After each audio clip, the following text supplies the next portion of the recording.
So that brings me to my next question. India has evoked the NIA Act, UAPA, shut the border, and even triggered clauses of the Indus Water Treaty. But none of that matters if the fear still lingers in every bus, every temple, and the tourist van.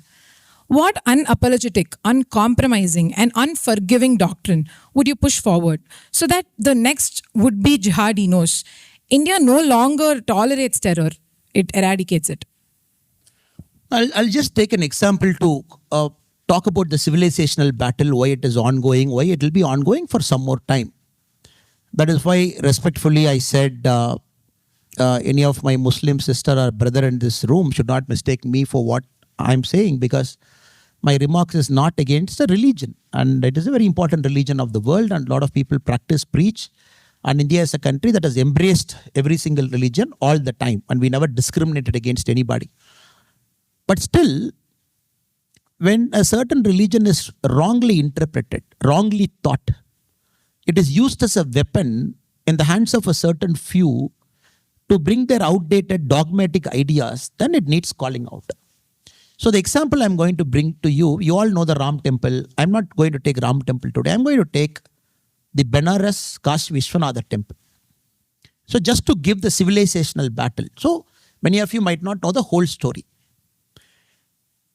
If you look at the Kashi temple, which is in Varanasi, Benares, the first attack that happened on the temple is around 1130. Qutbuddin Aibak led the first attack, raised the temple down. They said, you cannot practice this. What is this God? Pagan worship. You got stone, you are worshipping. After that, Muhammad Ghori, before that Iltutmish, Sikandar Lodi, wave after wave, iconoclastic people came, brought the temple down. Again, people will build a temple, bring it down, up, down, up, down. During the reign of Akbar, there was a very famous priest there called Narayana Bhatt. And Narayana Bhatt's great grandson, Ganga Bhatt, happens to be the person who crowned Chhatrapati Shivaji. He did the crowning for him, his great grandson. So Narayana Bhatt then, he petitioned Akbar. He said, look, every time the temple is broken, every time you're doing it, we need a place of worship. So Todarmal was the finance minister of Akbar then. Then they built a temple.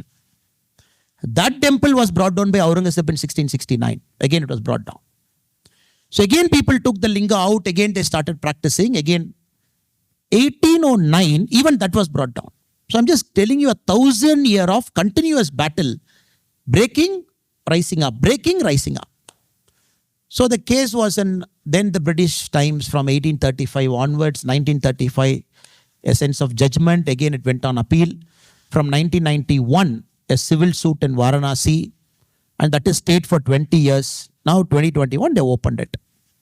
I'm giving this example in front of you as we as a country that is open-mindedness should resolve our past conflict. Without resolving past conflict, there is no point in moving forward. Of course, we are an economic power, no doubt about that. The economy will be so great, will continue to rise up, $4 trillion. And world's 5th largest economy in a matter of years will be the 3rd largest. Of course, we are on the upward curve. But if you don't understand the sense of history, the rootedness, who are we as Bharat people? What drives us? What connects us? A Tamilian to a Benares guy, to a person in, I know many of my Tamil friends are here. They've turned up in big numbers wearing the beautiful vesti. And I know a lot of my Kannada friends are there. They have to understand, when Aurangzeb time, when the jizya tax was put on Varanasi, they said any pilgrim entering Varanasi has to pay a tax for worship. But how will people from south has to go all the way from Kasi? King Narasimha III, Hoysala dynasty in Karnataka, he said, fine, I want everybody from Karnataka to go to Kasi and worship. So I am giving 30 temples in Karnataka. The revenue of all the 30 villages will pay for the jizya tax.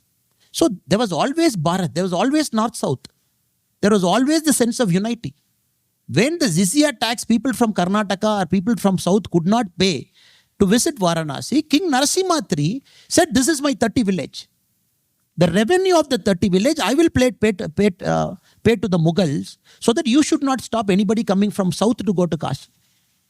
So we were always an interconnected country, always a country of travelers, always a country of yatri. We were always traveling. And people from Tamil Nadu, many of us couldn't go to Kashi. What did we do? We started naming our cities in the name of Kashi. Avinashi, named in terms of Kashi.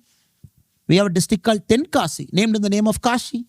90% of India's firecrackers get manufactured in Shivakasi, named in the name of Kashi. So I really pity people who want to make this north, south and this and that and all kinds of nonsense now. Because it is always an interconnected country where always people are traveling. And somebody from Kaladi in Kerala, at the age of 18, 19, he walked all across India. Not once, twice. He walked twice, able to put the centers of praying in 4 different locations. So we have to understand it's a civilizational battle. And civilizational battle can be won only through Jnana Marga, only through the Marga of knowledge. When you say the next Jigadi should not come, if the next Jigadi should not come, people should have a knowledge about who we are as a country. North should have absolute knowledge about South, Dakshin Bharat. South should have absolute knowledge about North. How all of us are connected. What is this country? When you have knowledge, when we speak knowledge, when we say you are united, then there's no place for a Jigadi. When will Jigadi come? A Jigadi comes when he thinks his religion, her religion is more powerful than this religion. Then they bring that. So I would only urge all my friends here, read more history, develop a sense of history, and understand who we are as a countryman. Don't go by people like me, the politician speeches, the speeches that happened during elections where we try to polarize you. No, don't go by that. Always understand, apply your mind, read it, have your sense of history so that nobody should have a place to come inside and play religious card to you so that a Jigadi comes there. So UAPA is an act, fine. With UAPA, how many Jigadi you can stop? When somebody wants to die in the name of religion, which UAPA is going to stop them? Which NIA is going to stop them? I'm willing to die in the name of religion. So then, the so-called other way of life, religion has to understand all of us are united. In fact, if you look at the sad story, 1809, when the temple again got dismantled in Kashi, do you know what the Brahmins of Kashi did? They all went to Ganga. They all removed their clothes. Naked people, they knelt down in front of Ganges because they started punishing themselves. Oh God, what can we do more than this?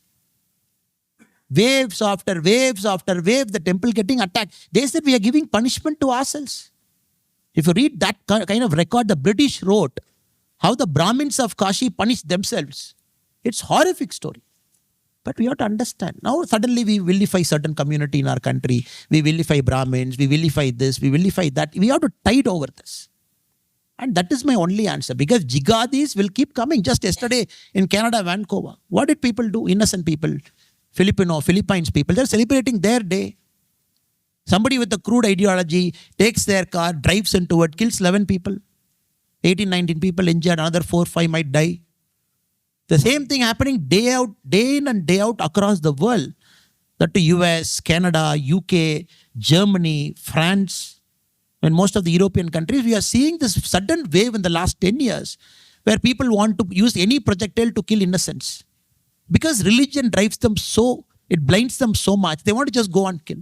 So let us use Jnana Marga, knowledge, learn, understand, open our mind. If there is a Islamic brother and sister with us, or anybody from any community with us, always have that open-minded conversation with them. Always develop the sense of give and take so that we resolve our past conflicts, because we have to resolve. Mathura, Kashi, you just have to resolve many, many things. Many things have to be resolved in our country with the spirit of openness, spirit of fraternity, spirit of brotherhood. Once we get resolved of this ghost, then you will see India's, Bharat's real takeoff. I'm sure you guys will get it done. So it is your century and your time, and you are the people, you should get it done, you should do it.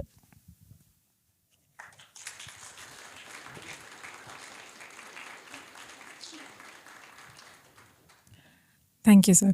I'm glad you spoke about unity and at the same time division, right? Language is considered one factor. I want to talk about it next.